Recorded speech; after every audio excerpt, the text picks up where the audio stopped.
Bonjour, bonjour à tous, salut. Welcome for a new live interview where I'll be speaking to an expat who moved to France and created his business. So today we will be talking to Alex Barron, who you can see on the screen, who's the founder of French in Plain Sight. Alex moved to France in 2016 after a year spent in Australia traveling. And then while he was there, he decided to move to France and he set up his first business as an English teacher before realizing that his passion was to learn French and share his methods with others. So, fast forward to 2024, Alex is still in Montpellier, and you can see the Occitan flag at the back, the red flag from his region. And he's the coach of a strong community of French learners. So in today's interview, we're going to be talking about how to improve your French. And don't really want to get some great tips on this. Everybody is going to be watching this, will be taking notes. And Alex is going to be sharing his experience as a French coach and also as someone who's creating and running a business in France. So for those who don't know me, I'm Valérie Aston. I'm the founder of a Start Business in France, and I help expatriates prepare, create, and manage their first business here so they can focus more on developing the activity and enjoying the new lifestyle. So Alex, I'm really pleased to have you here today. Thank you for coming on.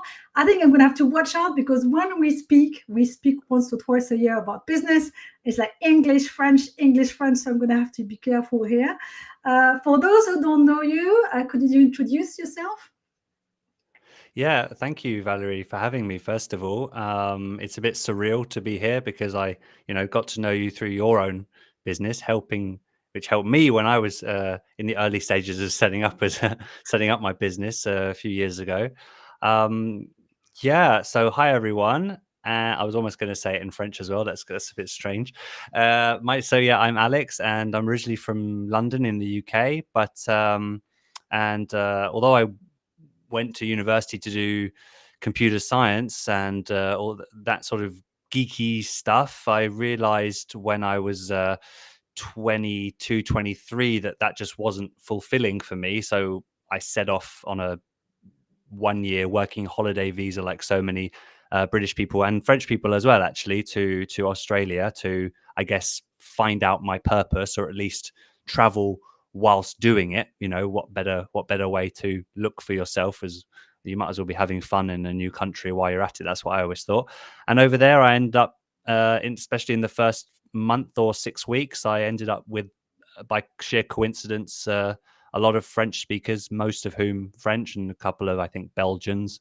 I had a girlfriend in the beginning for a few months, and during that period, I found a love for the French language. I'd already had a bit of a base of it from school, but for any of you that are from the UK or the US, you know that we're not encouraged to speak, and so you don't really consider yourself proficient by any means. And then I was there for a year, and I thought, I'm gonna come to France to really push on. I didn't want to go back to the UK, and I wanted to continue with that because it really had given me purpose. And yeah, fast forward, I've gone from passionate French learner, not being able to speak because of fear and nerves, to becoming a French citizen recently and running my business, helping. Félicitations. Merci Félicitations. beaucoup. Yeah, and I've got my passport here right next to me. It never leaves my desk at the moment, but I'm not gonna. Ouais, bravo. Là, c'est chouette. Tu peux Yes, voter alors, you can vote. Oui, Vote j'ai for voté it. l'autre jour. I Chouette. voted the other day in the European elections. Right, then you put 2 more to Um, come. yes, if I'm registered, I'm not sure actually. I had to check that. But yeah, fast forward to that, and now I'm running my business, helping other English speakers who are on the same path or similar path that I was, and I get to live my passion every day by thinking about how to learn a language and actually just living in the language, which is amazing, isn't it? Very Yeah, so lucky. it's quite interesting that you went to the other side of the world and then fell in love with France and come back in France. But that's what you decided when you were there. Okay, let's go for it. I like the language. Let's not hang around. Let's move to France. So you decided. So your choice of the area. So you chose Montpellier. Why did you choose Montpellier? Did you have friends over there? Or? No, I actually spent first few weeks in Paris on an initial trip, and I stayed with a friend who I knew from the UK, and she was doing a business course, and I stayed with her in her small flat in France, and then I decided, okay, this is really scary, but I definitely like don't want to go back. I want to push on. And so I looked up sort of immersion programs where they place you with a French family. And this company was based in Montpellier, so most of their families were around that area. And then I paid for that. I set up and I went for a month, and it was in a village just outside the city. And then I was regularly going into the city because I'm a city guy. I wanted to meet other internationals and French people and practice. So there was always language exchanges going on in Montpellier. So that's how I ended up there, really. Yeah. It's quite a popular town for expats moving to south of France. So when you landed in Montpellier, so you settled down and you started your first business. At the time, initially, you started as an English teacher. So what led you to move from, okay, I start as an English teacher and then I ended up teaching French to people? What was the path there? Yeah, many steps in between. So when I moved to France, I needed to still support myself, obviously, and I had my IT background, my web development background. So I managed to work part time for 2-3 years for my previous company in London. They let me work from France and just invoice them. So I was very much learning how to do that, but generally speaking, I was just able to earn a living and then try out different things. So I got my TEFL, Teach English as a Foreign Language certificate to teach online, and that allowed me to raise my prices on this website called italki, which is a place where you find tutors and teachers. And if you had a certificate, you could move up to a teacher and potentially raise your rates. And I also help people who I met to do some editing of their English documents because they weren't natives, for example, or they didn't write very well. And I also dipped my toe in the world of translation. So and then yeah, English teaching for a bit, it was okay, but it was never my passion. And I think that I knew deep down that whatever I did find that would be the thing I did for forever or for a long time, I'd have to work very hard at. And for that, I needed to love it. So it wasn't until I was like, it wasn't until I really believed enough in my French level and my abilities that I had something to offer that I decided to take that leap. And that took a few years, So I did lots of little things along the way. So it's good to hear that you started with one business. The business shell itself didn't change much, but you were able to change the activity based on what you really loved. I think it's probably can happen to many expats. You move to France, you have a first idea, may not be the one that you feel passionate about, especially as an entrepreneur. Nobody is here to push you to work. So if you don't love what you do, it's hard to last. To find that bit where you think, right, that's what is driving me, that's really getting me excited. It's not necessarily easy, but it's really key to be able to last on a long term for your business. So I think those first years in France you can definitely see that you are someone who loves to learn, looks at the nitty gritty and the details. In those early experiments, it's also when you started playing with YouTube. You created your first channel, or your channel, which initially was about learning English. So what did you focus on initially on that YouTube channel, and how has it evolved to serve now your community of learners? For the English channel or the current channel? What was the initial channel? How did you manage to actually make it evolve from actually teaching English and thereafter it's like, oh, sorry, now we're talking French? And I mean, it was sometime in, I don't know, actually 2017. I think I had the idea I'm gonna teach English, but I don't know. I think I still do, and back then I watched a lot of YouTube, so I admired people who did that. I thought it was a cool platform to learn on and get your entertainment from. So I was always there. So for me, it was a very natural step to, if I was gonna have a platform somewhere, even though I didn't know much about business, I was like, I know that you grow an audience this way, it grows your credibility.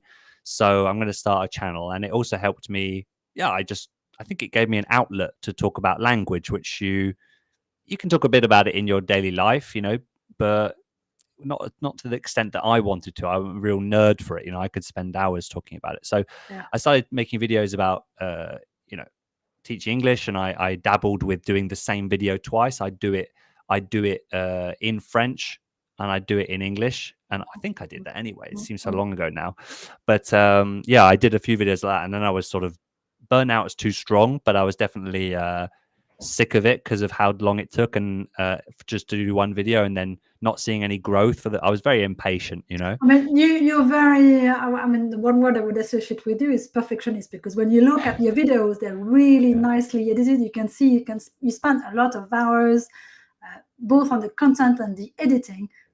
So if you do two languages, it must have been really, really hard. But I mean, it will definitely work for you, because when you watch your videos, you can see the method or your style of teaching, and I mean. Your approach is quite original, because usually we hear about French teachers, but it's not the same. You're a French coach. So can you tell us the difference between a French teacher and a French coach, as you see it? Yeah, it's a great question. So as I see it, and I did a little check before the interview just to see how my definition compares with maybe the standard, and you know, it's pretty spot on for me. Like a teacher is someone who basically gives you a curriculum to follow. We're going to do this, then we're going to do this, then we're going to do this, then we're going to do this. And for me, in the context of language and context of French, it's about, you know, we're going to learn the passé composé tense, and then, you know, we're going to learn the imparfait or the imperfect, and we're going to move on to the subjunctive, whatever, one by one by one by one. And whereas a coach is more of a guide. He helps you to have the best process for yourself. And specifically, you know, I help people with their habits and their routine around French. These seem like just little buzzwords, but they play a huge role in how successful we are in the long run. So I didn't want to just be another French teacher. Firstly, because I know there's more to it, and the part of the process which I'm most passionate about is the how, you know, how to do it, how to sustain it, but also because, you know, I know a lot about the language. I've taught myself, and I can explain it in a very concise way, what I do know in English. But I felt like to be a French teacher, it came with more expectation, more. I'd have to have higher standards, and I'd have to.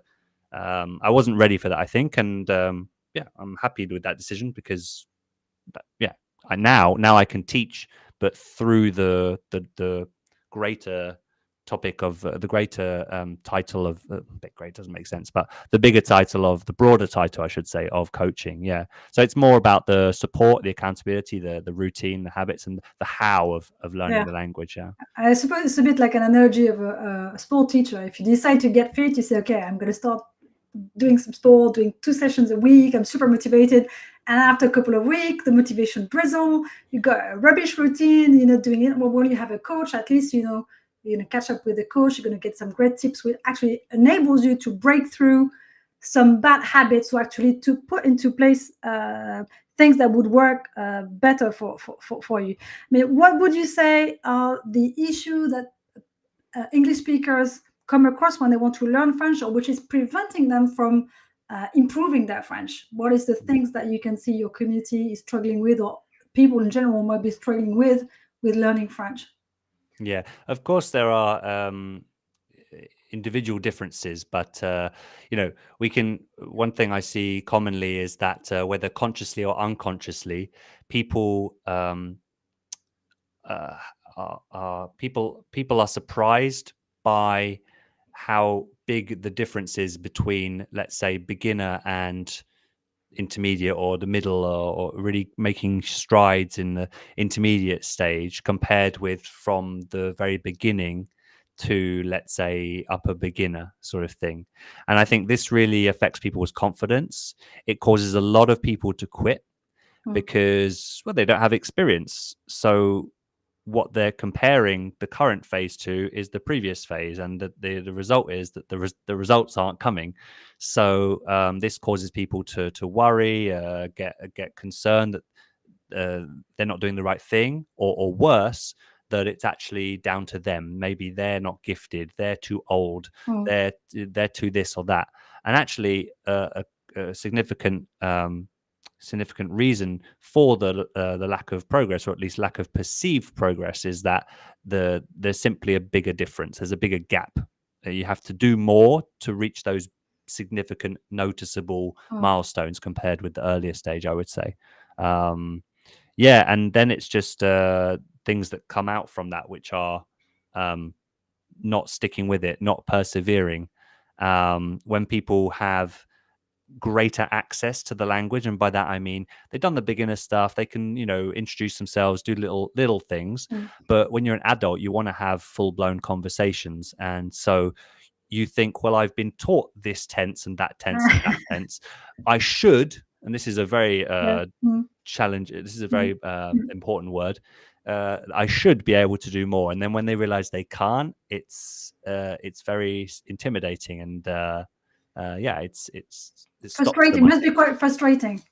Yeah, frustration's a key word that I use. Yeah, in my business. Yeah, I suppose some people expect as well that. That's what you say. You learn the conjugation and you keep working at that bit. But what you can't do so much is the practicing. So it's like you do your grammar, and then in a dinner party, everybody goes rah rah rah rah rah, and it's really hard to have the in between. I think when you're in a community of people learning together, I mean, you say some members of your community practice on some topics. So it's not just buying a croissant or going for a cafe or restaurant, but okay, let's talk about this. And at least they feel more confident afterwards to actually practice or to have a full-on conversation with French people. I can see there's Heidi and Patricia Brooks, who joined the live, and I know Patricia put a lot of effort into learning her French. I mean, she had a massive improvement in a couple of years, but she really pushed herself out of the boundaries to go and speak to French people, go to French activities. I mean, what would you say some of the tips that you would say to people to actually help improve their French by changing some small habits or things that we'll have to push through to say, yes, these are difficult, but that's the thing that will help you to really improve your French on the long term? Yeah, I would say, well, first of all, well done to Patricia for pushing, because it sounds like she's been rewarded by that with some results. Because once you start getting results again, you're inspired. And when you're inspired, you're motivated and you keep going. It's sort of this sort of purgatory between the relative quick wins from the beginner stage to then the slow but rewarding wins in the intermediate stage. I would say focus on the small signs of progress and don't overlook them.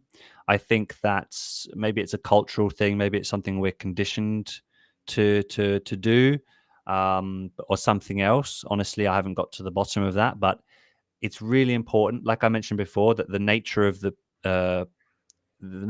game at the intermediate stage is different to beginner. So those big wins, which keep you inspired, keep you motivated, come less frequently. So what you have to start doing in order to keep yourself motivated and inspired is you need to create those little hits of dopamine that are going to make you feel good. And how do you do that? Well, you do that by very actively training yourself to give yourself a pat on the back when you do the smallest thing that is a positive for you. And I say to my students, if it's significant for you, it's significant. It doesn't have to be like objectively amazing, but you know in yourself what was difficult for you. So it could be something like I don't know, it could be as small as saying, well, for the longest time I've not been able to say the word feuille. Yeah, lots of English speakers struggle with that sound, and it sounds far from what it should do. But imagine if you work on that, and then for the first time in a conversation, you're able to say it, une feuille, and it sounds really good. And you allow yourself to notice that. And just a second example I'll give, because it happened in my coaching session yesterday. I always encourage my students, tell me, what was your win of the week? I don't care how small it was. Let's celebrate it. Whether you write it yourself, whether you tell it to me, it's keeping that dopamine going, I think. So she said, like, for the first time, without thinking, she said ça me convient instead of ça marche pour moi, which is more what she thinks more logical for English speakers. She went with ça me convient, and she was so proud of herself. So it's those things compounded which really, really contribute to your overall progress. So don't forget the small things. Yeah, so teaching, learning to spot them, and that's quite difficult because it's not necessarily something that we do naturally. To say, like you said, what did I do this week, which make a big difference? So I dared going to that there was a day with a non-profit association. I went and I talked to 2 people in French. Yep. That's to me. Absolutely, yeah. It's like in business. It's like, well done for me, well done to me for doing this, because nobody's going to say that to you. So and sharing with your friends, this week, or with you, people sharing it within the community, but share with your friends, I managed to do this week. I'm really proud of myself. And yes, you can be proud of yourself. I mean, when we were talking earlier last week, you also mentioned that There's a big need also to be hearing French or even watching telly to actually in French without the subtitles, to just let it sink in and improve your like comprehension of the flow that is not natural flow for French people. And that, I was thinking of it today, it reminded me, I mean, I studied in the UK, and when I was studying, obviously I was talking the student English or with a lot of Italians, Indians, and Russians. So we all spoke English, but it was more like international English, no real, I guess, so when you were looking about vocabulary was pretty poor. And then when I went to my first proper barbecue with English people, I thought, wow, flipping it. So I got there. And one of my friends, who's now one of my best friends, said, well, Valerie, what you should do is actually to watch the soap. Yes, watch the BBC News and watch some soaps, like soap operas, like EastEnders, just to grab what people are talking about, even if it's not the social network you want to be around, but basically it's just to start grabbing things, which what they're talking about. And that's really great to learn French. So I guess, I don't know whether, what's the program on TV, C'est la vie or C'est beau la vie? I don't know whether it's still here. It's one of those programs where people talk normal French, but to watch telly is still a good learner, still way of hearing the right environment. Or podcast, because podcast, sometimes when you focus just on the sound and not the video, I don't know for you, but for instance, for podcasts, this podcast, pure sound and video, if I watch with the video, I'm not so focused on what they're saying. Well, if it's a pure podcast, you're driving and so on, it's really sinking in. I mean, so in your method, basically, you developed on this to actually identify 4 pillars that were key to help improve your French. Can you share what are those 4 pillars that you are using within your method?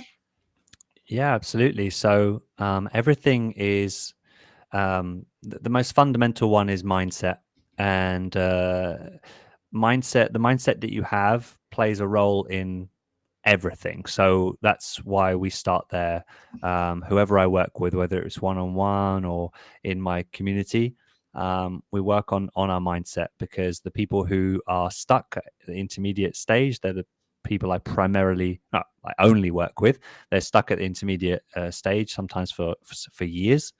And it comes down to needing a reset of your mindset. Make sure you're seeing things in the right way, to get yourself unstuck, first of all, to give yourself a break, to make sure you're seeing things in a healthy way, seeing your own progress in a healthy way. Because like you mentioned, or you alluded to, it's not an automatic thing to do, to look at the small signs of progress. I say I use the language of passive and active. So focusing on what we can't do, or the mistakes we make, or the challenges that there's still left, that's very passive, that's very automatic. Whereas actually focusing on the good things that we do, whether no matter how small they are, is very active. We have to choose to do that. We have to choose to want to do that. So by becoming aware of that, you set yourself up for so much progress and confidence going forwards. That's why starting with mindset is fundamental, but it plays a role in other modules as well. The second one is in being intentional about your speaking. So creating opportunities to speak that you aren't currently doing. Again, it can be as small as you need for you to make a step forward. And also to maybe not overlook opportunities that you currently have. So many people who are expats in France, they're primarily in their English speaking bubble, because their family are all English speakers, or their village has got a lot of other expats, or they just don't need to speak French for their day-to-day life. So pushing yourself to go and speak to that neighbor, or go to that social event, or have more of a conversation with the boulangerie. Like, it's very small things, but can make a significant difference. And so choosing to be a leader in your own speaking is very, very important, to again create that momentum. And 3 is about keeping everything going in routine. So you're seeking consistency, because consistency builds momentum. And what momentum does is it means that those difficult things that maybe you're resisting, like watching something without subtitles because it's uncomfortable, that becomes easier, because you got some momentum. You're like, I'm okay now. If I don't understand everything, I'm gonna watch it. That's the hardest time to do that, is at the beginning, before you've got the momentum going. So trying to build a routine that works for you. Like I found, me personally, it's really hard for me to create a routine around listening because I really don't like that discomfort phase. So I'm still experimenting with the current language I'm learning, how to create that system where I don't just stop for weeks and months. And that's really challenging, and it's hard. It's easy to give yourself a hard time about failing, but it's Yeah. all about just understanding what works for you. And the fourth one is listening comprehension. So this is kind of a new one for me. I mean, I've always known it's important, but now it's really becoming a focus of mine. So it's really important that you're not just working on your speaking, but listening and feeling like you're understanding more of what you hear is a great source of confidence, and that allows you to go into your conversations with more confidence when you can understand more. And it takes a specific approach. Yeah, a lot is mindset as well around how you do listening. I like the way you talk about the routine. Is basically, we always talk about morning routine, things like this, but that for language as well, you have a routine. And to say, when you say, some people say, well, I don't have 2 hours to learn French. No, you don't have 2 hours. But you were explaining to me last week, well, yes, you don't have those 2 hours, but actually I can fit in 15 minutes or 10 minutes listening while I'm having my coffee in the morning, or actually can do 20 minutes at the end of the day, or when do I need high energy to do my French? When would be that high energy? What can I do and what can I fit around it? And to me, it's like there's a lot of connection between what you do and business coaching and business routine. Is finding the right routine that works for you in the morning, so it keeps you motivated. And it's always linked to habits. Is you do something and you link it to it. So like to me, I try to link making the coffee with doing something. So I know that when coffee is being made, I do that thing and you build it up. And when you say it's so comfortable, sometimes it's because that routine doesn't work for you, to say, okay, that one isn't the right medium for me. Let's try something else. What else could I try? Yeah, I love the phrase. Oh, sorry. Yeah. I just wanted to say I love the phrase. The best routine is the one you can stick to. Like that's amazing. I heard that a few weeks ago, and I thought, yes, that's absolutely true. So if I can only do a little bit each day, as long as I'm doing it each day, then or the context I heard it in was working out. So if you only do 3 workouts a week, but you can do that for 12 weeks, do that. Don't try and do 4. And it's finding according to the time that you have available. So for instance, you have busy moms and dads, or they have to drive their kids to school because they live in the deep France and they have to drive their kids to school. Well, maybe when you take your kids to school, obviously speak to them. On the way back, you might listen to something in French or a podcast that actually gets you thinking. You can focus on this while driving, and it's finding the right one that works for you on the long term. And I'm a big fan of Michael Hyatt, who's a business coach, but he has a lot about these habits that you build up. It's like, it's like you brush your teeth, so you have to brush your teeth every day, so you build up something around it, so it's like a habit. That's why I like the thing about the coffee, or you drive. For instance, for me, it's when you say may not necessarily have time because we're busy.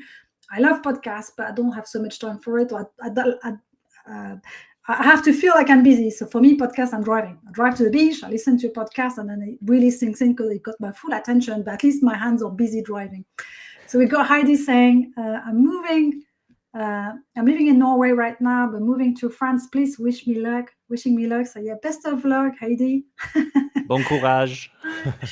Parler français, il faut écouter le français tous les jours. And I can see that Patricia actually wrote her message in French. She says, bonjour Alex et Valérie. And I know that Patricia has done a lot of effort also by going to French even. So like she, as you say, sometimes we are within the same community, and she forced herself to go to activities which were for French people. So I think she went to, don't know whether you still here, Patricia, but I think she went to a music class and so on. So it's kind of forcing you to do things and finding, I think that, and then she did some, maybe it was yoga or something like this, but when you talk to people, but I guess it's also about it's getting out of your comfort zone, but not like, way too, you go so far out, it's just super hard. It's like coming out of your comfort zone, but in a smooth way, by kind of being kind to yourself, not saying, well, you're not going to go to a dinner party with 50 people, but maybe you invite one of the mums or dads from the school run to go for a coffee after dropping the kids, so you can have a chat.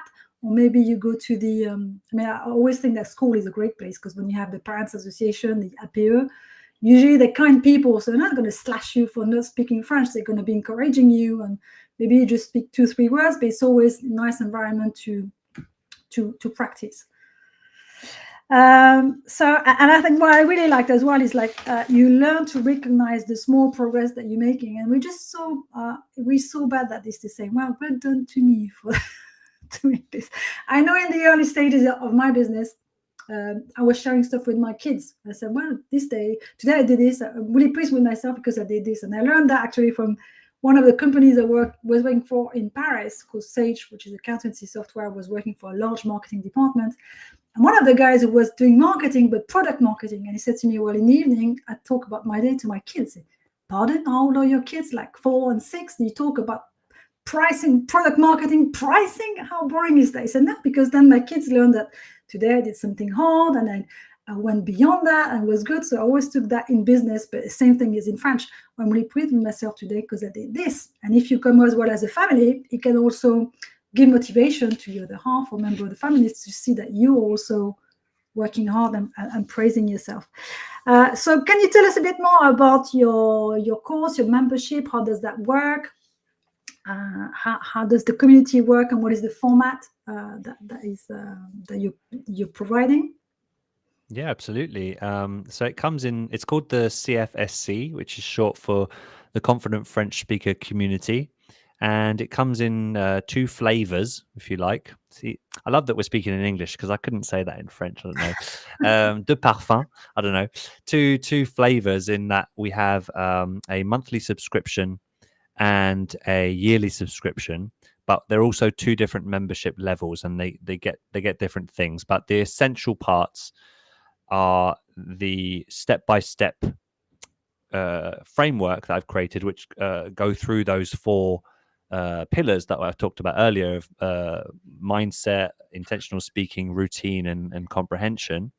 And members or students go through that at their own pace, but it's completely guided so that they're developing the right habits at the right pace in what I believe is the right order. So if you're someone who has been stuck at the intermediate stage or thereabouts, that's a hard word to define, but essentially if you can do the basics in conversation and you have far more vocabulary and grammar to use, but you just can't confidently do it, then we help you get out of your shell and really do more with what you already have. We show you that you don't have to learn more grammar and vocabulary to improve. That's not been working for you so far. You need to change your approach.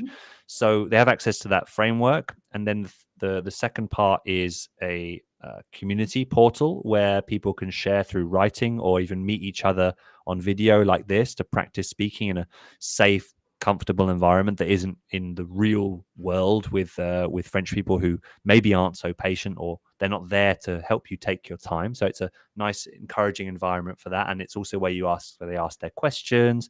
We have daily activities. So lots of ways that they can engage their brains in French. This is really important that it becomes an everyday thing. And also that they come and share their wins. So we talked about the small signs of progress. Well, I want them to celebrate that and shout it out loud and, really, really encourage that. And then the third thing is live events. So we have a conversation club every 2 weeks, which is small group conversations led by a teacher on a specific theme. So my belief is that it should be structured enough that you know the parameters within which you're speaking, but it's loose enough that you get to really personalize the experience for you, which is crucial for intermediate and beyond. And and we have more and more little things coming in. So we've got a shadowing, which is all about improving your pronunciation and your intonation, your flow in French to sound more like a native speaker. So how does that work? Somebody helps you repeat the things you're struggling with? What do you call we have a wonderful expert teacher in Marion who guides people through set extracts that she's found from clips, and then the group spends time speaking out loud and trying to get closer and closer to what the native is saying each time, and she gives them techniques to do that, and then they can go away and do the same thing in their own practice, day to day. She also runs a Cine Club for us, where she gives a short film that people watch before the session and then come and talk about that to improve and reinforce their vocabulary and grammar and, of course, confidence around that.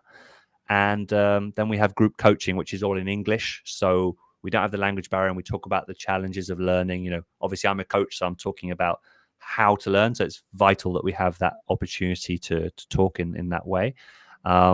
And yes, that's the third thing, the live events basically, and the monthly the level one, the francophone level is gets access to everything except the live events, and the hope is that people end up with us in the premium level, les franco-fanatiques, the highest level where we can help you the most with everything that we offer, basically. So this is 6 months or a year commitment? How does it work when people? The franco-fanatique is a year, and the francophone is month to month, but you can upgrade and join for a year.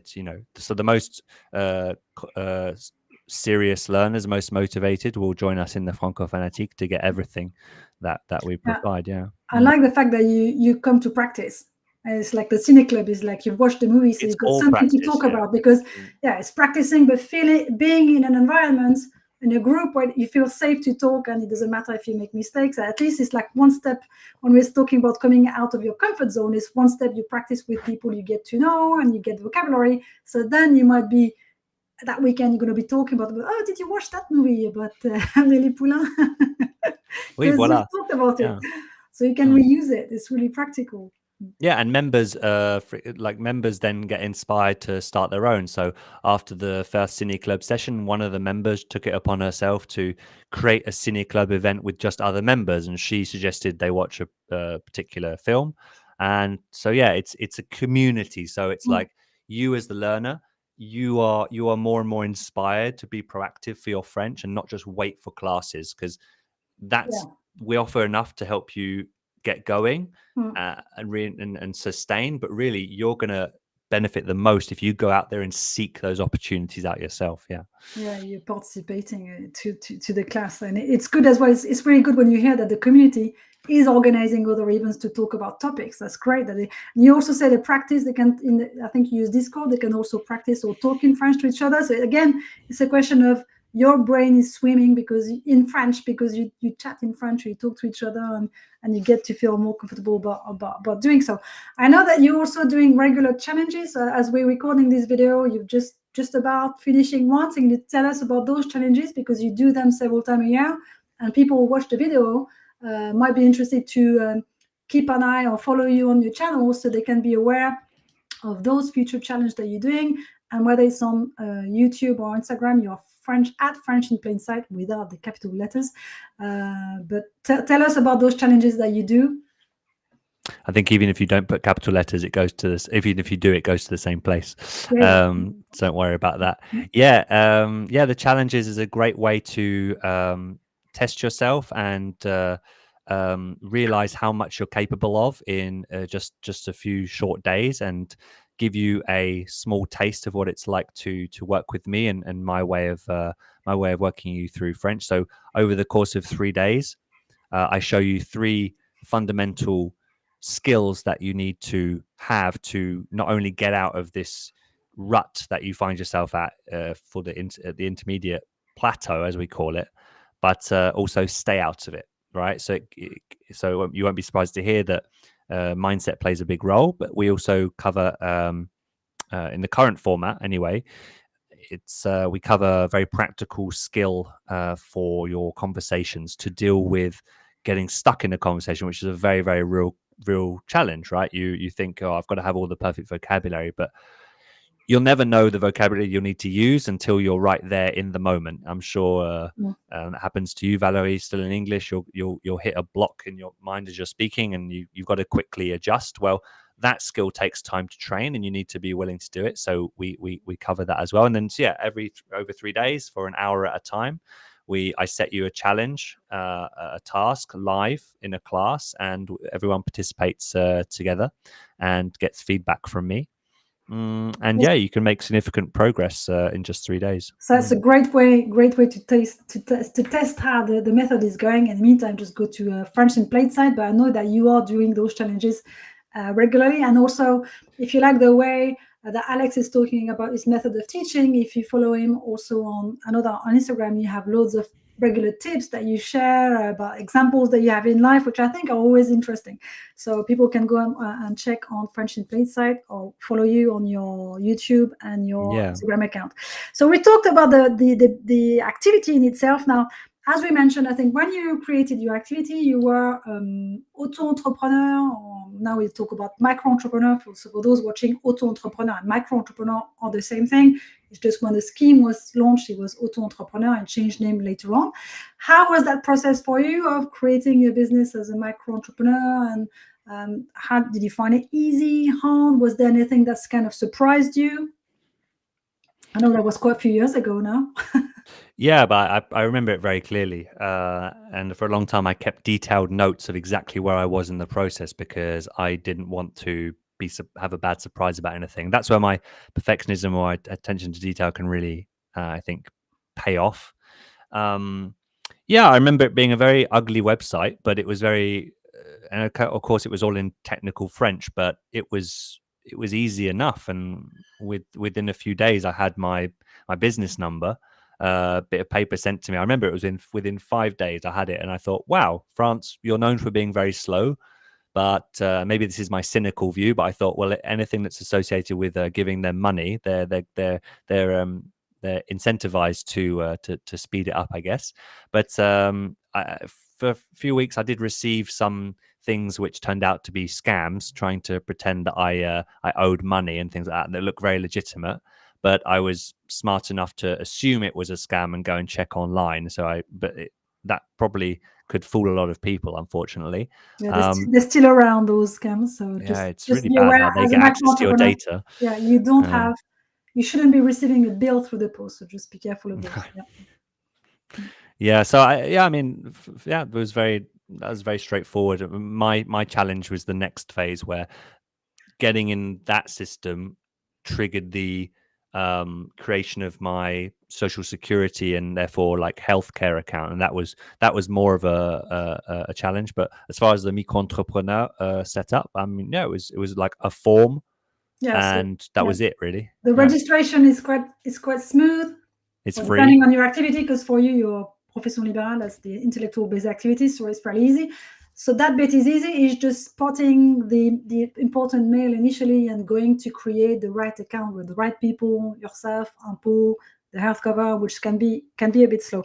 I always ask people, how much of the business side do you manage? I mean, do you do your own admin and bookkeeping? Do you have an accountant? How much time do you spend on it now that you've been in business for quite a few years? I still do it all myself. Probably made many mistakes along the way. But yeah, I do it all myself. I've only spoken to an accountant a couple of times, and it's more about when I crossed the threshold to have to pay VAT. I asked you a couple of times questions, I know, but then I did eventually book an appointment with an accountant to ask some like one-off questions about that. But yeah, I still do it myself. I spend time researching. I spend time speaking with customer service. I have my own tracking in Google Sheets. It's getting more and more sophisticated, and I also use Freebie. How you pronounce it? Freebie. Freebie for your invoicing. Yeah, for the just to create the invoices. Really, it's a bit annoying to have two different calculations sometimes. There's clearly some money that goes missing from one of them, and I go crazy. But for the invoicing, it's the best, I think. Yeah, for that. So that's what I use it for. Mm-hmm. So how much time do you spend? Because it sounds like basically once you've done the initial setup, now it's more about managing a business and doing the monthly thing that you have to do with the business rather than keep researching all the time, unless there's something new, like there might be a new yearly VAT. Yeah, I probably spend about between 3 and 5 hours a month, because sometimes I have to catch up. But either way, the time adds up the same in the end. It's mainly just doing my invoices because I have recurring payments from members. So I have to create, even if I never send them that invoice, I need to create the invoice so it exists. C'est bien de faire ces factures. It's very important to have invoices, because many people actually get payment. Like for instance, if you sell online, it might be all set up so the subscription come in, but you still have to do an invoice. And sometimes also when people work with platforms like Fiverr or Upwork and they get paid automatically, you still have to do an invoice even though you don't send it to your customer, because you need to have those for 10 years. So it's a good reminder of small things to be thinking about. I know at some point you also tried couveuse or portage salarial for a little while. Can you tell us a bit more about this? Or Yeah, they called themselves they called themselves a cooperative. I don't know if that's an official administrative term, but anyway, they called themselves a cooperative, and I think it operated under like similar to the portage salarial, but they or the couveuse they they I think what you told me was portage salarial is less involved, like they don't offer you trainings and support and things like that, whereas where I was, the reason I went was because I can't even remember the specific details, but it I think I wanted to get I knew this was going to be a more serious venture, so I just thought, well, I'm going to be here in France, so it makes sense that I know how the system works and everything, and they can help me with that, which was good in the beginning. I was happy with the introduction training, and then I had my own personal advisor, which was cool. But it was also around the time of the first like lockdowns and stuff, yeah, so I couldn't really have face to faces with him, and so we mainly communicated over email. That's another thing where I'm very happy to push myself in French, but I must admit that this stuff, learning with all the numbers and doing everything, like to do that in a foreign language, I was often lost. So I did prefer email, and that did slow things down. And then in the end, because I was just getting my first business up and running, what I consider my first business, when I wasn't just doing odd jobs here and there, um, it was, I think, costing me more than if I was in auto-entrepreneur, because were taking they took a cut of everything, if I remember rightly, and it was significantly more than if I yeah. was It's usually auto-entrepreneur. whether we talk about portage salarial or couveuse. It's usually it used to be 8 to 10%. Now it's gone lower down. But couveuse is basically you're supposed to have this advisor, whether it's a business advisor or an accountant advisor that helps you on your business, and usually it's more for people who've been employees who want to Mm. get some, and they're going their first time experience as an entrepreneur, and they want the in between where they get some support from someone external to help them develop their activity. I worked for a while for couveuse, and that was the case. Is someone going from an employee to self-employed, wanting to be more coached in terms of business. How do I go and look for a customer? How do I negotiate? How do I invoice? You've got those. And basically your setup, it's a bit like a umbrella company. It's like you use the CIRAT number from the couveuse or from the portage salarial, you do invoicing through them, and then they pay you more like a pay slip. So you do lose quite a bit of money because first of all, they take a commission, and then so usually it's like between 5 and 8% of your turnover, and when you get paid, it's like a salary. So it's more, and I think you were lucky because you talk French, so you were able to do those conversations. For many people, it may not be the case. There are some people now who go through portage salarial, and it's more the case for those who have a long-term contract. So let's say you have a 1-year contract, and you can't have just the one and only customer as a micro entrepreneur, otherwise it's seen as this guy's work contract. So in that case, you might go through portage salarial. So it's more like an umbrella company in the UK or other European countries where they take the contract, you invoice through them, and when they pay you via payslip, which is how it works for Jump. But now the commissions are lower than it used to be. And also, some of those companies for portage salarial have advisors who speak English, so it's a bit easier.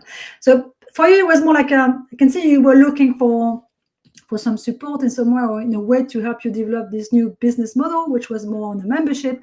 And you decided, you've been working with a coach for a year now to help you more on your vision or your strategy. Can you tell us more about this? Yeah, and I shouldn't ignore the fact that it's hugely helpful that he's English, so I don't have that language barrier. And I think all of my business advice and strategy and things that I know, at least up until the last year, I've learned from YouTube personalities who are American or British, so I can just connect with it on a deeper level if it's in English. So yeah, it's fantastic. It's probably, I don't know if I can say the best thing, but one of the best things I've done in my journey as a business owner. I just really I feel like I've struggled to get the business to the point where I'm making comfortable money and I'm not sort of regularly stressed about income. So I knew that even though it would be an expense to hire someone, you should, if you want to grow, you should work with people who are smarter than you.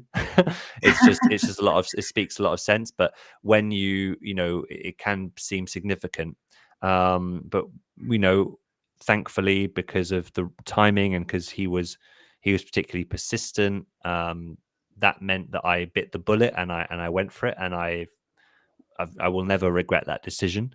It was amazing. Like he pushes me to do things that I know are logical strategies, but that maybe emotionally I'm a bit uncomfortable Mm, with, and that if I'm left to my own devices, I won't take the same action that he would recommend, even though the actions he recommend are backed by um, they're proven because by successful entrepreneurs, or they're just things that are objectively make sense.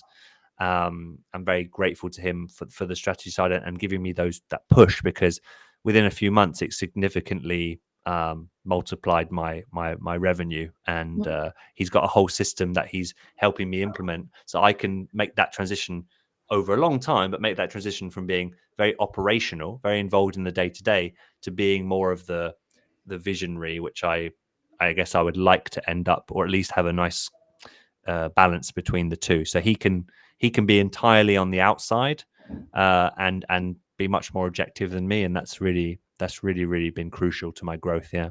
yeah, I think it's really nice to have somebody externally, because basically when you're an entrepreneur, you're on your own, and sometimes you might going in a rut, or you see something's not right, or you want to come out of it, but you don't quite see different ways out of it. And so to be able to have someone where you have you can pick their brain and experience and like build something strong together, bounce back ideas, and the support as well, because sometimes when it's like sometimes when you're breaking a stage in your business, which is quite hard. It's like when you're coaching people French, it's just nice to have that support to say, okay, let's keep going, we're on the right way. Because sometimes it's harder to say, well, yes, I am making progress. It's bloody hard making Yeah. progress. It can be simple, but it doesn't mean it's easy. Yeah. And when I heard that a couple of years ago, it changed significantly for me. I was like, yeah, simple and easy aren't synonyms. Mm. It means different things. So just because it's simple, we're all human, we're all fallible. We need that support and, yeah, that place to, like you said, bounce ideas off of, and get reminded if you're doing the wrong thing, or the thing which is going to slow you down. Yeah, and it's also about finding the right support for you, because somebody starting from scratch may not be able to get a coach, but then you might be able to create your own network of English entrepreneurs or expats in your area and meet up once a Mm. month or once a quarter.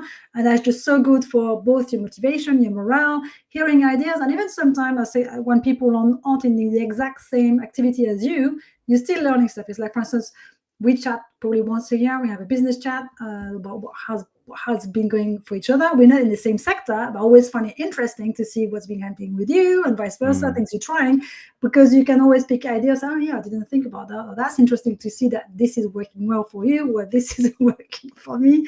So you can always pick ideas from others, and it's just finding the right one. I mean, did you join some kind of local network of entrepreneurs, or like French entrepreneurs or entrepreneurs around Montpellier or co-working places? Did you try some of that? Well, I did. I was part of a primarily English speaking network for a while, set up by a local expat. She's Irish. Strategy, like she helped people with their design of their business strategies, design strategies for their businesses, their branding and stuff like that. And she ran once a month what she called a mastermind, where her format was, we'd come with a theme, and then it would just basically be a roundtable discussion. People would suggest their challenges, and that's what I did on and off for a few yeah, years. I would say, looking back, that was valuable to have that. But I still mainly got most of my advice from online. I'm very comfortable seeking out. Maybe it's impatience, or just got used to that instant gratification. But you can find anything online if you're persistent enough. But it definitely helped, knowing that there are others out there, especially the English speaking is really crucial for me. I think, like, mm, sometimes it's not just you're lacking in French, but you don't know how to articulate your ideas. So doing that in a foreign language makes it doubly hard. So yeah, very grateful to have had that. Yeah. Mm. yeah. As you say, it's also whether we're talking about strategy or whether we're talking about taxes, actually to be able, you don't want to be second guessing the words. It's like if you have to talk about taxes and you speak to someone who speaks poor English and your French is not up to scratch, it's like you're second guessing, and it can be very important impact on your business because you didn't get that right. So or that person didn't explain it very clearly. So it's always important for key things to have that conversation in plain English and be able to ask stupid questions, which aren't stupid questions because everybody's got them, but you have something which makes sense to you. Say, okay, now I see where I'm going. And same with strategy. It's like you're talking about, sometimes it's like gut feelings, you can't quite express it, and it's really useful to have a group you can bounce ideas off. So what are the next project that you have going on with French in Plain Sight? What are you working on? What's going to be happening with you over the next few months? Yeah, in the next few weeks, I'm actually going to be doing a promotion for one of my grammar courses with a live element to it. So to help intermediates with a very, very commonly challenging aspect of French grammar, and then I'm offering a live class experience to reinforce and answer questions on those. So I'm excited about that.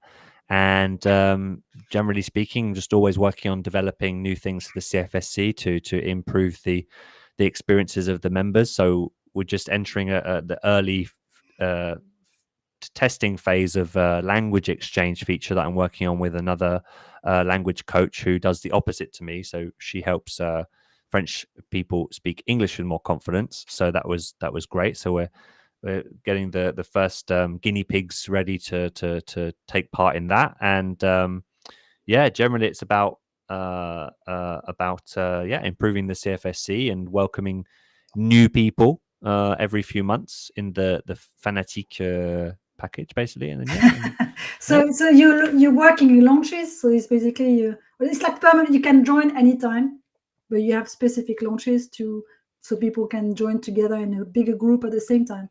You can join the level 1, the francophone, at any time.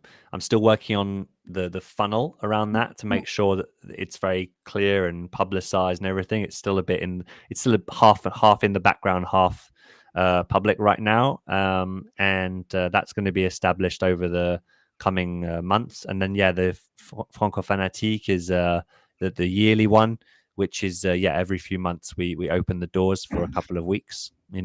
So keep an eye on French in Plain Sight and at the social networks. Yeah, join my newsletter. Join my newsletter. That's the best place to go. Yeah. I will add the link below the video so you can go and check Alex's website and join the newsletter to be aware when the next live sessions or challenges are going, or if you're ready already, you can join and work on your French over the summer. So Alex, thank you so much for coming today. It was a real pleasure to talk both about your experience and your business, because I realized when we started the conversation last week, actually I don't know that much of your life before you moved to France. So it was good to see the story of how you ended up being a French coach, and also to see how the community has developed over the years. It's really exciting to see how this is going. So thank you so much for coming. I will add the links to go and check Alex's website and social network. And in a couple of weeks, I'll be talking to David Smethurst from Beau Village, and we'll be talking about how to buy a house in France, also how to work as an estate agent in France. So we'll be talking about both his business side and his expertise. So I'm looking forward to that. Thank you very much, Alex. Bonne soirée. La prochaine fois, ce sera en français, mais ce sera pas pour les Très bien. Non, merci à toi, Valérie. C'était un honneur pour moi, surtout parce que je t'ai trouvé au tout début de mon activité. Et maintenant, là, je suis avec toi en tant que c'est chouette, le retour. Maintenant, c'est l'exemple. C'est l'exemple pour les autres. Merci beaucoup, Alex. Bonne soirée à tous. Merci, bonne soirée à tous.